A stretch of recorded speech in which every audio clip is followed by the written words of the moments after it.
Sometimes we fear something that's actually our friend. For instance, when you ask people what they're most fearful of, it's public speaking and flying. But studies show that planes are 19 times safer than driving a car. How about that? Think about that. But yet, we're terrified about getting on a plane. I couldn't even tell you the last major U.S. carrier with an air disaster. When people are fearful of the transfer portal, I saw Dick Vitale the other day railing at the transfer portal. My takeaway was, what you should fear is if you couldn't transfer.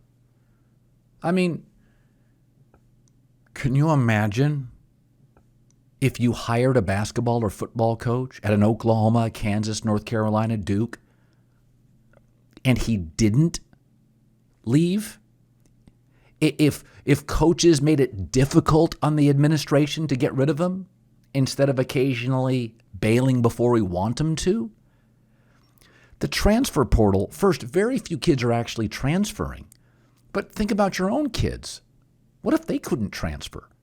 Studies show young people who change jobs several times early in their careers make more money later in their careers because they found a better fit.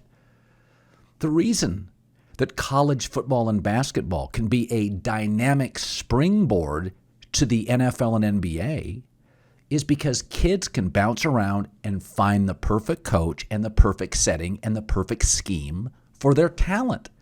We should fear trapping players and trapping coaches. I mean, isn't college football better with Lincoln Riley at USC? Oklahoma will get Brett Venables. He'll be fine. Isn't college football better when Brian Kelly hands a momentum program like Notre Dame to a top assistant and he takes over at LSU? Great coach, great school. The bottom line, mobility is what drives our economy. It makes people more money. It gives players better opportunities to succeed.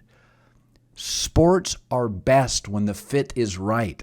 Dick Vitale and others who are fearful of the transfer portal. No, I'm fearful that players and coaches would get stuck and trapped with bad schemes and bad fits. In hockey, you get a lot of upsets for the playoffs because 8 seeds can beat a 1 seed, right? Because it's all about the hot goalie. In college basketball, the number 1 seeds only win 63% of the time. Did you know that? Since they expanded to 68 teams. In the NFL, number 1 Tennessee Titans, number 1 Packers couldn't win a single game this year. But in the NBA, 1 or 2 seeds, there's 4 every NBA playoff, a 1 and a 2 in the East and West. Those 4 teams win the title 89% of the time. And yet, ratings continue to be strong. There's no upsets. There's virtually no upsets. The opposite of every other sport.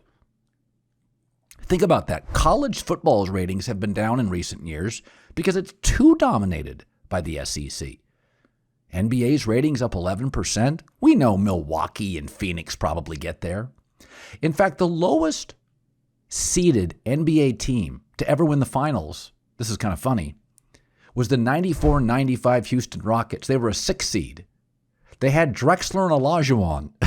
Not exactly a Cinderella story, and they were champs the year before. So, despite the fact the NBA, and I've been banging on this for years, they need to make a first-round series, 3 games, at most 5. Their ratings are up, incredibly dynamic, and unlike every other professional and college league in America, there are no upsets. The favorites overwhelmingly dominate. 89% of the time, number 1 and 2 seeds win. That tells me the NBA would be even more successful with just a couple of playoff tweaks. Tweaks, not massive changes. So I see a judge has ruled in favor of ending the mask mandate on planes.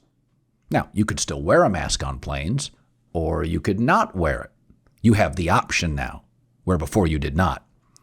One of the things over the last 2 years that COVID has illustrated is that a lot of people couldn't handle change. Conservatives, Republicans struggled being forced to wear a thin mask during the pandemic. And now Democrats are overwhelmingly struggling with my ability not to wear one on a plane. You can still wear one.